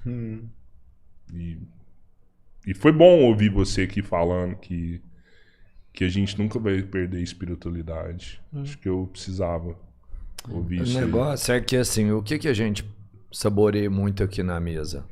São pessoas muito profundas em diversos assuntos. E o que a Bleira falou aqui, que é comum passar nessa mesa que pessoas que são totalmente contra qualquer tipo de fé, religião ou crença. Eles acham que isso é uma forma de explorar a fragilidade de alguns, que também existe, sabe? Existe, assim, a manipulação da fé e interesse próprio. Mas, e é por isso que às vezes a gente se decepciona quando vem alguém aqui e aprofunda tanto em um tema que quando ele sai daqui você está realmente abatido, frustrado, sabe? Você está decepcionado com o que você sempre fez, que foi talvez crer, entendeu? Mas e é por isso que é legal quando vem alguém aqui que realmente conhece e vive, experiencia e transmite para a gente o que é um pouco de fé, de religião, de forma correta, porque na verdade não é sobre a religião ou sobre a fé, é sempre sobre as pessoas. Boa. Né? Que cada um vai ter sua percepção e vai viver ela da forma que entender melhor, mas para mim, e o Cabeleira sabe disso, o quanto eu gosto de quando vem pessoas que trazem, né, a fé, a coragem, sabe? Eu sou o cara que o Cabeleira ele sofre muito, às vezes a gente já trocou essa ideia aqui, porque ele mergulha sempre mais profundamente do que eu, sou mais cético um pouco, mais difícil mudar o que eu realmente sinto. E como eu sempre tive fé, cara, eu não me sinto tão abalado como ele se sente, entendeu? Mas é aquela pessoa que eu sempre tô vendo o copo mais ou menos cheio, e ele não, ele vai tão fundo que às vezes ele se perde ali. E é legal quando vem pessoas aqui. Eu gosto desse papo, até como é que ele levar mais político, e eu gosto mais do religioso porque me faz bem. Sim. É sempre quando a gente tá aqui, troca esse tipo de ideia mais espiritual e termina o episódio, eu tô leve. Eu me sinto, sabe, pra mim é bom, por isso que eu forço e ele não força mais na política. Posso comentar uma coisa rapidamente? Por favor. Tem um texto do Evangelho que eu amo muito, que Jesus convida seus amigos e amigas, discípulos e discípulas, para que fechem a porta e orem no seu quarto. Ali o contexto do Evangelho de Mateus, ele está denunciando uma religiosidade performática para fora. As pessoas que gostam de orar na praça, nos primeiros bancos, porque é para ser visto e ser honrado. Então aqui é mérito próprio, só tem espaço para força, para acerto, convicções. É o espaço de uma régua que um é maior que o outro. Veja, olha como eu sou, minha moral, eu sou... É o espaço do cidadão de bem, né? É o espaço desse lugar que só pode a virtude, a força.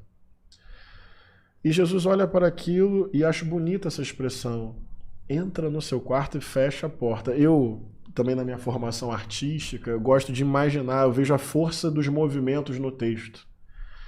Fecha a porta para isso, sabe? Entra, vai para outro lugar e fala com Deus no seu quarto, longe desse lugar da performance, do mérito próprio, da régua moral, da vigilância comportamental, da hierarquia e do juízo sobre o outro. Só que no grego ali do Novo Testamento, a palavra que aparece é tameion. Entra no seu tameion. A tradução veio para quarto. Não é exatamente isso. O tameion era um lugar dentro da casa onde as pessoas podiam guardar suas coisas mais preciosas, assim, da família, das suas memórias. Bota ali no tameion, ali está o seu tesouro dentro de casa. Mas também, se chegou uma visita e não avisou e a casa está um pouco desarrumada, guarda ali no tameion, porque é o lugar seu, é da bagunça e do tesouro. Fica mais bonito o texto. Porque é mais do que um ambiente, é uma ambiência. Entra no tameion e fala com teu pai em segredo. Entra nesse lugar em que você pode se perder para se encontrar. Onde você pode admitir sua fragilidade. Onde você não precisa da vestimenta da moral e da performance. Ali você pode brigar com Deus. Essa é a minha interpretação. Deus prefere uma boa briga sincera do que uma devoção fingida e hipócrita. Às vezes, desculpa a poesia, perder a fé é ganhar a fé. É ir mais fundo. É depender menos de uma resposta objetiva e às vezes só confiar, duvidando. E duvidar confiando. Mas na praça, para os outros, não dá para duvidar. Na praça, para os outros, você tem que só performar. E ali você pode perder Deus. Ganhar fé e perder Deus. E no tameion você pode dizer, estou descrente. Eu acompanhei a história de uma família que perdeu uma criança. E ontem eu mandei uma mensagem para essa mãe. Vez ou outra eu lembro, acho que Deus coloca no meu coração e eu vou, tempo em tempo, mandando mensagem para essa mãe. E ela me falou assim, ela escreveu exatamente isso, está aqui no meu WhatsApp, que ela vive a luta e o luto, que o amor pela filha e o amor que ela teve com a filha, o tempo de amor, ela e a filha, é o que ela carrega como memória e como força para seguir em frente. Achei isso muito bonito, Ed. O amor que eu e ela tivemos é a memória que me alimenta para seguir em frente. E tem determinado momento que ela fala, mas é tão absurdo e misterioso que isso às vezes me faz duvidar de Deus. Minha singela escuta, como Deus ama ouvir isso. Como Deus acolhe essa dúvida como adoração. Entende? Tem um tameion, que bom que ela se sente à vontade para perguntar. E ficar na pergunta um tempo. Sustentar o mistério. Sustentar o silêncio. Não antecipar a resposta. e com toda a sinceridade do coração dizer, mas é uma dor tão profunda, eu não consigo imaginar Deus, o Deus do Evangelho, do Tamenhon, dizendo, duvidou de mim? Pelo contrário, eu consigo ver Deus sentindo o coração dessa mãe. Nesse caso, o coração dela é tão mais importante do que a convicção do momento e a resposta pronta. Esse coração é fervoroso na dúvida e é cheio de espiritualidade na descrença. O Tamenhon, e é esse lugar que Jesus convidou para o bate-papo com Deus. É o lugar da sinceridade visceral, não é aquela entrevista de emprego permanente que parece a nossa vida em sociedade. Tenha resposta para tudo, potencialize suas virtudes, esconda os seus defeitos. Se você tiver algum erro é porque você é muito perfeccionista. Às vezes parece que a religião tem que ser isso. E isso tira Deus de vista. E eu imagino Deus dizendo, sai daí, vai para o Tamenhon, porque ali está o teu tesouro e a tua bagunça. E é esse tesouro e essa bagunça que eu tô te convidando a jogar para mim, porque é aí que eu me revelo para você. Então, não sei se eu estou me fazendo entender. Não tem problema ter respostas, mas também não tem problema ter perguntas.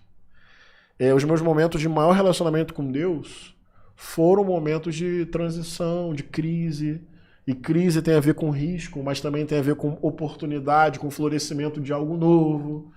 Né? E acho que o ambiente religioso deve ser acolhedor dessas vulnerabilidades e dessas perguntas. E sustentar a pergunta ali no colo de Deus. Às vezes brigando com Deus. Eu já briguei com Deus várias vezes. E brigas que terminaram assim, mais amigo dela. Mais ganhou ou mais perdeu? Sempre perco. Perder para Deus é maravilhoso. Aliás, essa é uma oração que eu faço constantemente. Deus me faça perder para você, para eu ganhar o melhor da vida. É tipo assim, não me entregue a dureza do meu próprio coração e a limitação do meu próprio entendimento. Pode me ganhar. Pode me derrotar. Porque aí eu saio vencedor. Você também se emociona falando de Deus, pastor Ed? Muitas vezes. É surpreendente, né? Estava ouvindo o Henrique aqui, o Tamenhon, é bonita essa figura, né? E na fala da mãe, isso é tão absurdo e misterioso. Ela escreveu isso. Misterioso, né?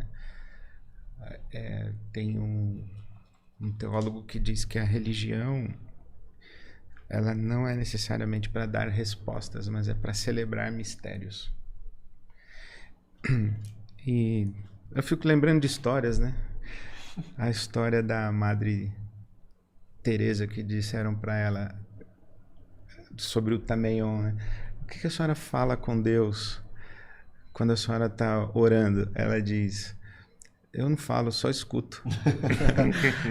E o que Deus fala? Ele não fala nada, ele só escuta. Porque esse encontro, ele transcende a elaboração racional, a lógica conceitual, sabe? Sim. E esse é o lugar da lágrima, é o lugar da emoção, é o lugar do afeto. Né? Você encontra essa mãe. Qualquer coisa que você falar para ela vai diminuir a intensidade de simplesmente você abraçá-la apertado. Com certeza. Você abraça e tudo já foi dito num abraço sem palavras. E às vezes a gente quer colocar palavra e vai diminuindo e a relação vai ficando pobre porque ela deixou de ser da profundidade do afeto e se tornou da superficialidade do conhecimento, da crença, do clichê, da frase feita.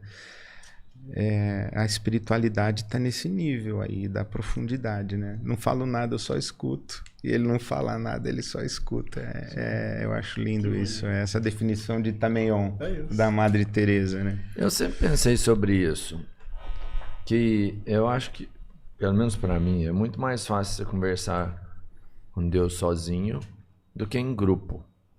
Mas tem uma frase que, se não me engano, talvez até esteja na Bíblia, de que onde estiverem um ou mais reunidos em meu nome, lá eu estarei. Então, daí Jesus. a importância da gente ter que se reunir. 2 ou 3. 2 ou 3. 2 ou 3 em meu nome, ali aqui estarei. Agora, Aqui. Não é um CNPJ, não é uma aqui. estrutura eclesiástica. Essa conversa aqui eu acho que cumpre essa função, por exemplo. Ó, tem dezenas de superchats aqui, a gente tem que ler, tem tempo, mas assim, e eu acho que tá uma conversa tão alta astral, assim, tá muito bom. Vamos falar mas de eu tenho que política, falar, então. eu Vamos tenho que, foder esse negócio aqui, eu tenho que vamos aproveitar foder, esse momento para Vamos fazer sair uma do pergunta caminhão aqui. e vamos sair. pro congresso lá, vamos pro plenário. Pastor, vamos mexer com o vai. Alexandre de Moraes aqui. Essa semana foi aprovado a inclusão na lei do racismo a misoginia, né? Isso, que bom. E eu escutei uma pessoa falando de movimentos Red Pill, e inclusive nessa fala dela, ela falou que esses movimentos Red Pill não tem nada de novo. Não. Que isso tá enraizado na religião. É só uma remodelagem. Tiraram da religião e fizeram um movimento Red Pill. E se analisar o movimento Red Pill, você vai ver muito desse fundamentalismo dentro do movimento Red Pill. O que você pode me falar sobre isso? Eu ficaria com essa parte final e assim, o fundamentalismo religioso, ele é histórica e estruturalmente patriarcal. Esse não é o lugar de fala meu. Em que sentido? Sou um homem formado numa cultura machista que preciso cotidianamente olhar para dentro e produzir novas lógicas de vida. E fazer isso, inclusive, em comunhão, em grupo, é o que as mulheres têm nos ensinado e têm nos pautado. Sempre que eu abordo esse tema, eu me coloco neste lugar. E não faço isso de maneira protocolar, mas orgânica e sincera. Eu olho para a minha formação religiosa cristã e vejo atravessamentos machistas. E preciso reler a minha própria tradição para reformular a minha própria ação. Dito isso, de forma introdutória, não protocolar e absolutamente sincera, sim, o fundamentalismo religioso, eu estou me esforçando para fazer sempre essa distinção. Tá.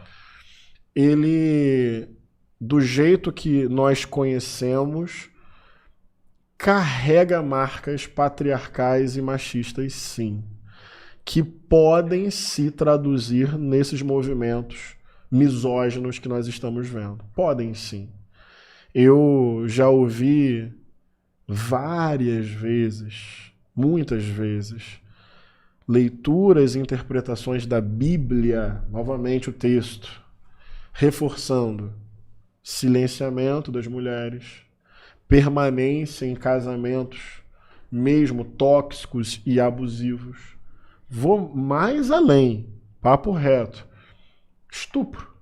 Porque se é do desejo do homem, cabe à mulher realizar o ato sexual. O nome disso é estupro, que pode ganhar aí um contorno de obediência a Deus. Chega nesse nível de dramaticidade. Fazer sexo contra a vontade, satisfazendo o desejo do homem, é a função da mulher, de acordo com a vontade de Deus. Bem, como eu não vou ver nisso sementes do Red Pill?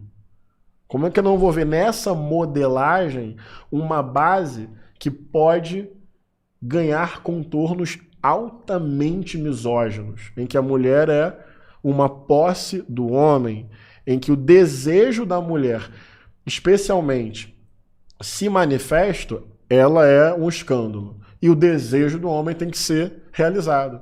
Então, o desejo da mulher é escândalo, o desejo do homem é honra. Isso está numa determinada plataforma religiosa, fundamentalista, que vai encontrar texto bíblico para amparar essa visão. Uhum. A própria ideia de perdão, muito desvirtuada da sua origem, pode levar a eu preciso perdoar, então não posso denunciar essa violência. Sim. Eu preciso perdoar, então não posso romper esse casamento.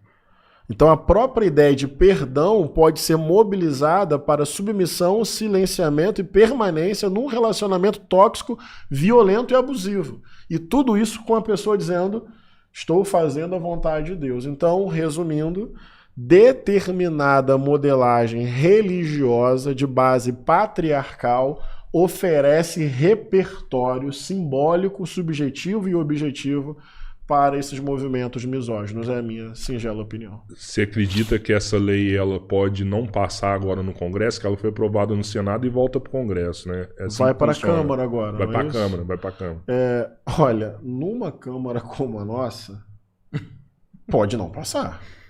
Acho que, diante da sensibilidade do tema e do que está sendo noticiado cotidianamente, Feminicídio em alta. o feminicídio em alta, a minha expectativa, como cidadão, como alguém que procura pautar a sua conduta política a partir daquilo que as mulheres estão dizendo e gritando, a minha expectativa ética e política é pela aprovação, para a gente tipificar como crime a misoginia. Assim como eu tinha expectativa de chamar as Big Techs, as empresas mais ricas do mundo hoje, para que nos ajudassem no mecanismo de corresponsabilidade a impedir grupos e circulação de conteúdo misógino. Infelizmente, isso eles chamam de censura. Então, o nosso Congresso ele é surpreendente nesse sentido. Bem, veio da bancada evangélica um projeto de lei que criminalizava meninas que, vítimas de estupro, buscassem o aborto. Que na legislação atual, vítima de violência sexual, o aborto é previsto. Veio um projeto para acabar com isso. E o tempo de prisão desta menina poderia ser maior do que o tempo de prisão do estuprador. Abusador. Então, esse é o Congresso. É importante a gente saber que ele é capaz de votar coisas assim. Agora, a minha expectativa é que a gente consiga avançar tanto na criminalização da conduta, mas o que eu ouço das próprias mulheres, e vale dizer, é que esse é um passo. Mas se não trabalhar, e eu vou defender esse debate aqui, vou falar isso abertamente, porque eu acho isso maldade, eu vou dizer que isso é diabólico da parte da extrema-direita. E quando eu falo diabólico, não é um ser com chifres, é ludibria, falsifica e mente. O interdito que eles fazem, a educação de gênero na escola, isso gera sangue de mulher no chão. Porque eles mentem dizendo que é erotização infantil, eles mentem dizendo que são coisas que nunca ninguém de nós falou, e aí tem mentira, tem manipulação, tem fake news, para impedir um processo curricular, pedagógico, que a longo prazo tem mais efeito do que a criminalização, que é a formação de uma outra lógica de socialização de gênero, que poderia estar salvando gerações. E eles mentem. E eles dizem que isso é a ideologia de gênero que a gente está defendendo. Não, a ideologia de gênero existe. E se chama patriarcado, que coloca nós quatro aqui, todos os dias, como privilegiados. Uma rua à noite escura para nós quatro não tem o mesmo significado para uma mulher. Ainda mais uma mulher negra. O que eles dizem que a gente quer fazer é o que existe. A ideologia de gênero existe e está matando mulheres todos os dias. E qual é a ideologia de gênero? Que o gênero masculino é forte, é provedor, é superior, o seu desejo tem que ser honrado, é para o espaço público, é para o espaço de poder, é eficiente, é inteligente, é racional. Quando o homem fica nervoso, ele é corajoso. Quando a mulher fica nervosa, ela é histérica. Quando o homem manifesta um desejo, ele é garanhão. Quando a mulher manifesta um desejo, ela é escandalosa. Isso é ideologia de gênero. Aí o que a gente gostaria? Que houvesse uma educação de gênero e sexualidade nas escolas para prevenção de violência. Inclusive, olha que coisa muito simples, identificação de abuso. Uma criança entender o que é um toque indevido, o que é uma fala que não pode ser considerada uma brincadeirinha. Como seria importante o ambiente escolar educar nesse sentido? Eles interditam isso. E vou concluir dizendo uma última coisa. Defesa da família. Quem são consciência contra a família? Fala sério, né? Ninguém. Porra, família, né? Minha mãe, minha avó, vínculos afetivos, lugar para se viver. Eu sou um defensor. Agora, família tem a ver com teto, moradia, fim da escala 6x1, para que as pessoas possam conviver mais e melhor. Mas tá, vou dobrar a aposta. Qual é o lugar muitas vezes mais perigoso para mulheres e meninas? Dentro da família. A família. Dependendo da família que eles estão defendendo, eles estão numa tacada só, Ed, confinando a mulher na família que pode matá-la, confinando a criança na família que pode matá-la, confinando a adolescente na família que pode estuprá-la e impedindo que ela tenha um espaço público para denunciar ou perceber isso com mais antecedência. Pô, isso é diabólico, meu irmão. Essa defesa da família abstratamente, isso é a tal ideologia de gênero. Ou seja, nem pode discutir na escola, nem ganha no ambiente público um repertório para identificar melhor em casa, e fica em casa, porque é a sua casa que Deus deu. Não, mas a casa é um lugar onde pode estar acontecendo. A maior parte da violência sexual contra mulheres é de pessoas próximas da família. Então, desculpa o desabafo, reconhecendo a limitação do meu lugar de fala como homem, mas tem uma hora que a gente quer esbravejar a maldade que esses caras estão fazendo. Depois que foi aprovado no Senado, o deputado Nicolas Ferreira fez um vídeo, e nesse vídeo ele fala que não ficou claro na lei o que é misoginia, que várias coisas podem ser enquadradas em misoginia, e isso pode ser usado como perseguição. Logo depois a deputada Tabata Amaral faz outro vídeo falando que sim, a lei é clara, se as pessoas têm acesso à lei, é fácil você pegar, ler, eu mesmo peguei, é uma lei pequena, 2 páginas lá, é clara. O que você me fala sobre isso daí? Essa discussão é clara ou não é? Faltou algo para colocar na lei para aprovar ela no Senado? Pelo que eu li da lei, ela é objetiva, está satisfatória para tipificar a conduta penal e criminalizar a misoginia. Agora, não dá para debater só o texto. Esse indivíduo é um propagador viciado em fake news e levanta polêmica em cima da dignidade humana. Não desejo nenhum mal, né? Não é minha conduta, não é o meu coração. Eu quero derrotar as ideias dele, preservando completamente sua integridade física, sua integridade emocional. O mal que ele deseja a mim, eu não retribuo. Ele, inclusive, é bem delicado, grosseiro comigo no parlamento, e eu procuro respondê-lo no campo das ideias. Mas, assim, puxa vida, eu peço muito a Deus que ele se converta. Se converta. Aquilo que o Ed falou aqui. Tem pessoas sofrendo, mas ele não está nem aí para esses seres humanos. Ele está apegado às suas ideias, à sua moralidade. Então ele é capaz de levantar polêmica em cima daquilo que está matando.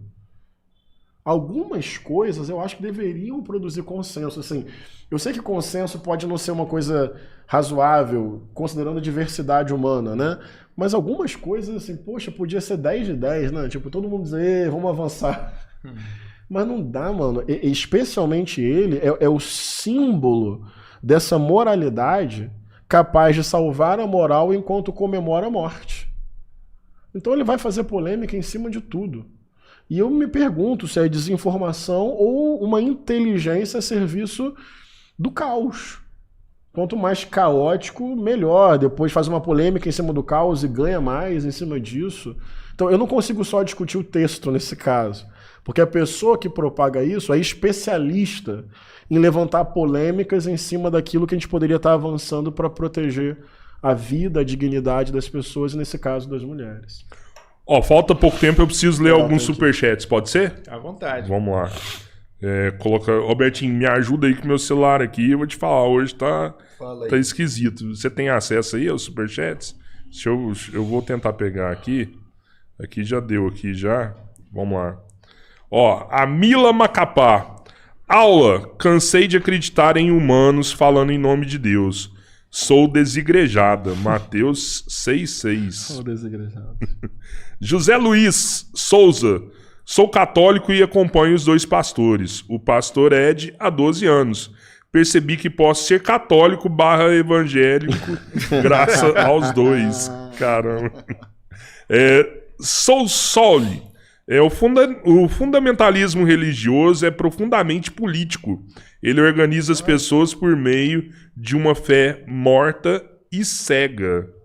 E aí comentou que também o sionismo está dentro das igrejas evangélicas neopentecostais e católicas carismáticas e se espalham pelos interiores do país. Isso é algo sério.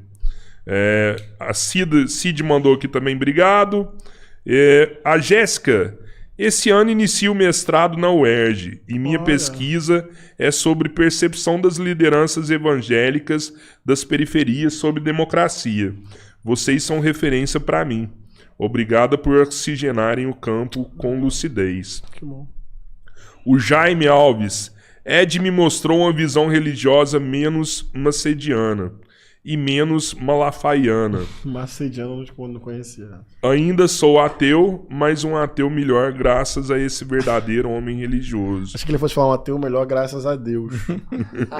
Isso é engraçado, né? Obrigado por me ajudar a ser melhor. Legal. Sabia que tem um grupo de ateus místicos? Tem pra caramba, né? Isso aí. Já troquei ideia com alguns. O Jaime também comentou, participei de um debate sobre religião com Ed e Pondé há alguns anos. Eu representava a posição dos ateus. Aprendi nesse dia com Ed sobre respeito e diálogo e tornei-me menos idiota com isso. A Ana, na igreja sempre foi ensinado que Israel da Bíblia era a igreja. Agora idolatram e passam pano para qualquer coisa que Israel faça. Senão corre o risco de ser chamado de antissemita. O que vocês pensam sobre isso?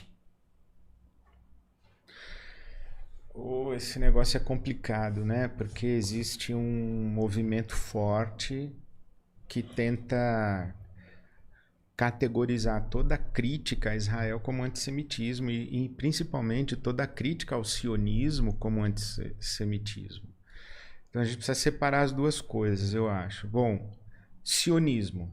Se sionismo quer dizer que Israel tem direito a um Estado e a um território, ok. Eu sou a favor que Israel tenha seu Estado e seu território. Agora, o sionismo extremo, que implica para que eu exista você não pode existir, esse aqui a gente tem que dizer que é inviável e intolerável, né? E criticar um sionismo extremo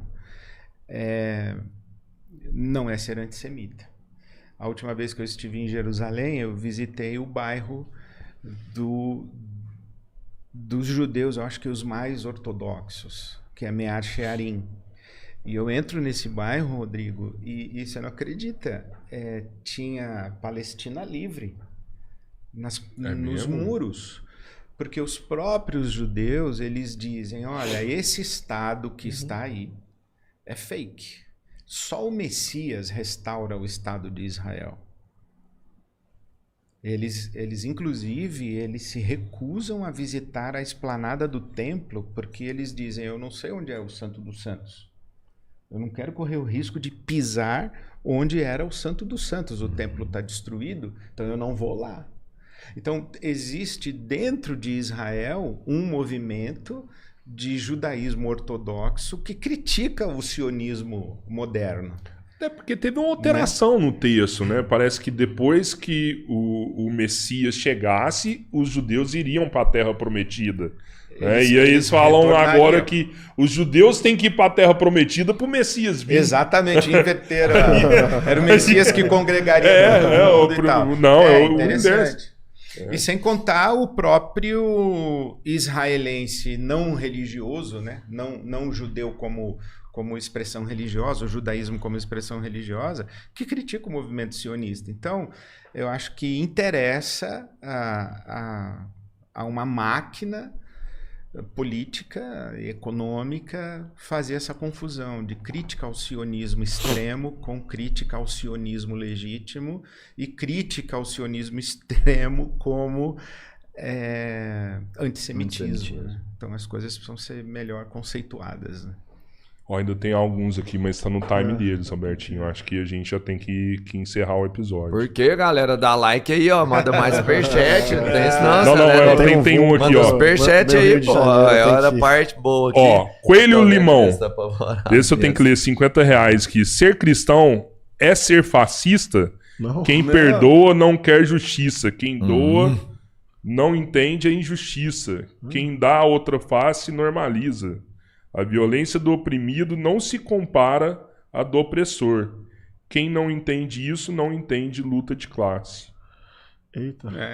Juntou algumas coisas É, aí, mas...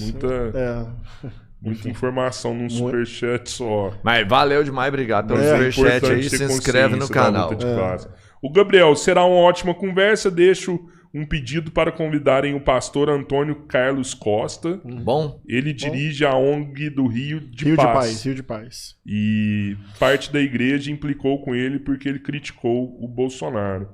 O Sherlock Holmes, pastor René, você já leu Richard Horne? Te vejo muito nele, sou fã de ambos, sou um cristão universalista. Meu sonho era que as pessoas escutassem essa teologia sem preconceitos e percebam que Jesus ama a todos. Sim, Richard Rohr é um teólogo franciscano e o livro dele principal, provavelmente o que ele está citando, é o Cristo Universal, que eu recomendo muito, já li, gosto muito do Richard Rohr. O Richard Rohr tem inclusive um centro de espiritualidade contemplativa que eu sigo, recebo as newsletters do Richard Rohr. Richard Rohr é uma das minhas referências teológicas. O título do livro é Cristo Universal. Ó, essa é a melhor creatina do Brasil. Que beleza, obrigado. Gente, tá E a todo mundo mais me dando barata. creatina. Se vocês não usam creatina, passem a usar, porque isso é muito bom para Eu a tô saúde. usando. tá usando? Faz Cara, uma diferença foda-se. absurda, assim, é muito bom mesmo. E essa creatina é a da Soldiers, é a mais barata do Brasil. Você pode acessar o QR Code, o link tá na descrição também. Vou levar. Com o cupom 3 Irmãos, você consegue comprar creatina a partir de R$18. Obrigado. Obrigado. Obrigado. Viu? Gente, adorei. Redes sociais, se vocês quiserem deixar aí pra galera acompanhar vocês, tem a alguma minha aí? principal, tem várias, mas a principal que as pessoas podem pegar melhor do meu caminho, do nosso mandato, é @Pastor Henrique Vieira no Instagram. E a minha é @EdRenekiewicz no Instagram. Boa. Você tá convidado Todo pra mundo voltar mais bem-vindo, vezes, bem-vinda. viu? Aí eu. Vem. Não, você já tem Conta comigo, tô. 3 episódios marcados demais. até o final do Tô ano. aí. esperando ele pedir a música, agora pediu nem Eu música. vou mano. pedir. É Caçador de Mim, do Milton Nascimento. Ah, Por maravilha. tanto amor, por tanta emoção, a vida me fez assim. Do seu atroz, manso ou feroz, eu caçador de mim. Muito bom. Obrigado. Viu? Valeu. Obrigado, prazer Comentem estar aí aqui o que com vocês vocês. acharam do episódio, viu? Beijo Vou pra ler todo todos os mundo aí. comentários. Beijão. É isso aí, galera. Até breve. Amanhã a gente tá aqui de novo, né, Gabriel? Amanhã o Farinazo e o Ali Ramos. Vamos falar de geopolítica. Caramba, mano. Ai, ai, ai. Valeu, galera. Flui. Beijão, tchau, tchau.